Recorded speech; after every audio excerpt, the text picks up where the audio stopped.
I went to Easter Island to investigate for myself just how old are the Moai statues there. Some of them are buried literally up to their necks, and there is a lot of weird stuff going on around them that I thought needed looking into. So what do we know? So far, they've found nearly 1,000 of these carved stone statues scattered all over Rapa Nui Island. Most of them are completely still to this day covered up. A few of them have been excavated, and you can just see, like, size-wise, how massive some of the Moai are. Now, all the Moai that have not been buried in the ground have been placed on these platforms called ahus. Now, every ahu on the island has collapsed from its original condition and has been restored today, apart from one, which is built out of megalithic stone and is like a completely different design. That's the only one still standing. All the others did fall over. So how old are the ahus and how old are the statues? So I've been looking up papers on the excavations and the carbon dating that was done at the different levels of digging.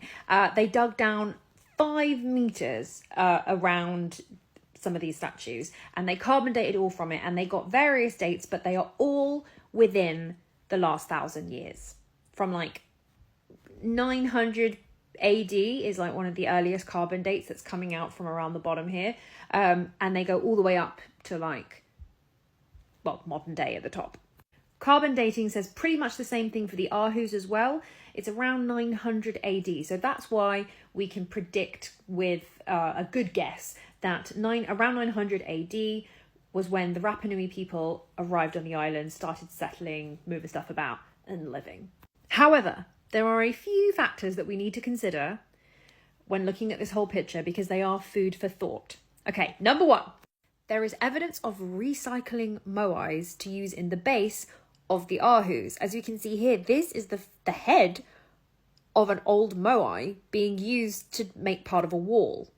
This little guy down here, which is a weird thing to do because the Moai were so revered because they are supposed to represent a dead ancestor. They are like the living dead ancestor in stone. And because they are so magical and revered and special and funerary, why are they reusing them? It's very odd. There's also this recycled bit of stone that has like a carved, we can't really work out what it is, like a monkey. It's something with its tail, it looks like legs, tails and 2 arms. The face is kind of worn off.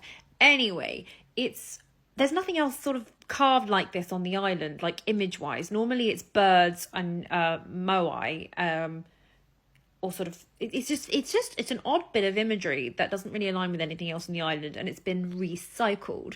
So again, just little pieces of the puzzle. Where did this come from? What was this originally? Do you know what I mean?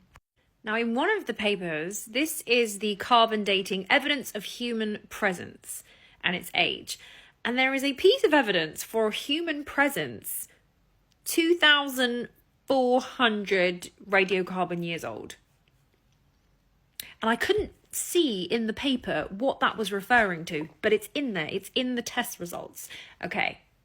And I don't know if this is connected to or if it's separate from, but if you've watched the Ancient Apocalypse Graham Hancock Series 2, he does an episode on Easter Island, and he speaks to an archaeologist who found an ancient piece of banana seed that had been planted, because you have to plant. So it wasn't from a bird, it wasn't from the sea. They had planted and harvested bananas like humans had. And the dating that she had was 3,000 years old. I don't know if this is related to the banana thing or if it's separate. If it's separate, that's cool. If it's the same thing, that's cool too.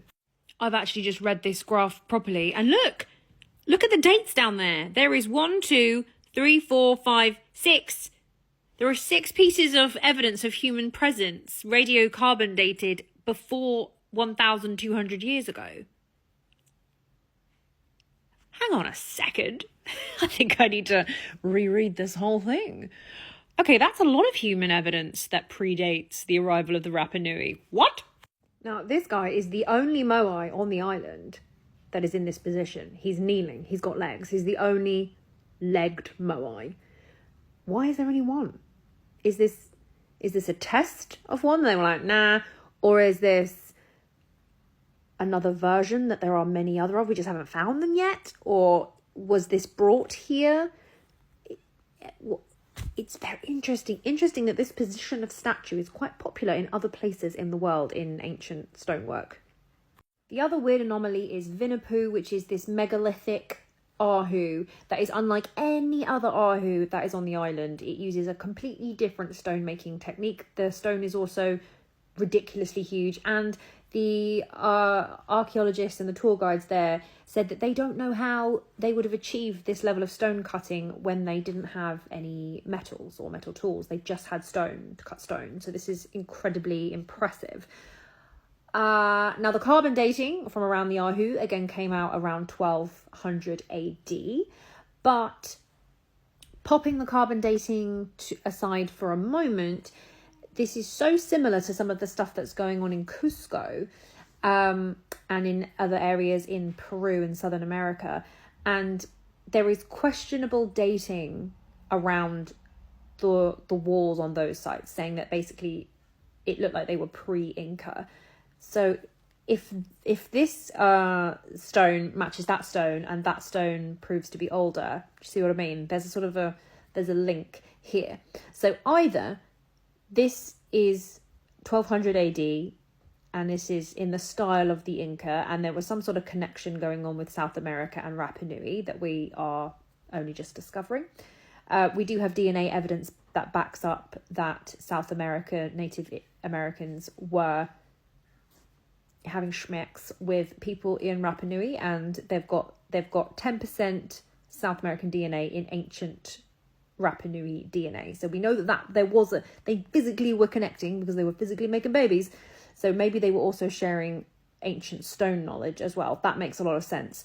So is this wall literally old, or is it in the style replicated of ancient stonework?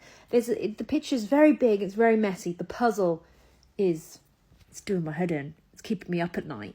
Which came first, chicken or the egg? Which came first, Vinapoo or Cusco? Now, there's one more piece of evidence which I'm going to leave with you before you make your decision. Speaking to the tour guides on the island, the indigenous tour guides, they said that in the origin story of Rapa Nui, their indigenous oral tradition, they say that way back in the past, their ancestors lived on the island of Hiva, which was going to be destroyed in a deluge. It was sinking, and they had to find a new place to live. So they sent out 7 scouts to look for a new place to live. This king called Hotematua sent 7 scouts, it's an odd story because the number 7 in ancient lore is it's a repeated story. Leaving an island that's disappearing, or leaving a place because of a deluge, and sending 7 scouts or sages, 7 wise people to there's a theme here. Anyway, that's their story. That's what they said. So this Hotematua guy sent 7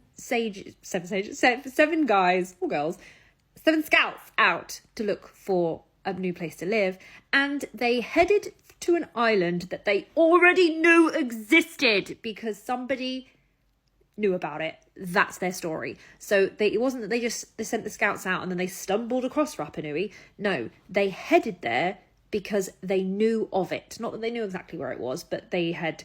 There's different versions of the oral story. Some is that they saw it in a dream. Some that they astral projected and discovered the location, or they knew where it was. So that the island was pre-heard of. So it's not so much that they discovered the island. They rediscovered the island. Okay, it gets better. Okay, I'm running out of time real quick.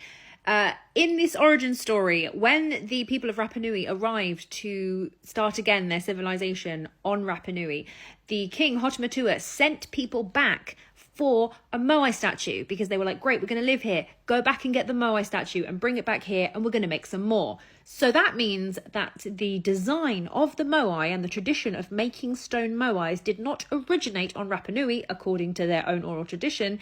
It was brought here thousands of miles from Hiva, their lost pre-island. So I'm just saying, somewhere in the world, there could be loads more Moai underwater somewhere that look like this.